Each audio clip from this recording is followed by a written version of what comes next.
அக்கினியில் நடந்து வந்தோம், ஆனால் சேதம் ஒன்றும் இல்லையப்பா.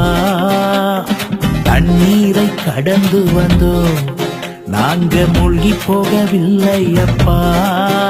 உங்க கிருபை எங்களை விட்டு இமை பொழுதும் விலகலப்பா. உங்க கிருபை எங்களை விட்டு இமை பொழுதும் விலகலப்பா. எங்கள் தேவனி, எங்கள் ராஜானி, நாங்கள் போற்றிடும் எங்கள் கண்மலையே. எங்கள் தேவனி, எங்கள் ராஜானி, நாங்கள் போற்றிடும்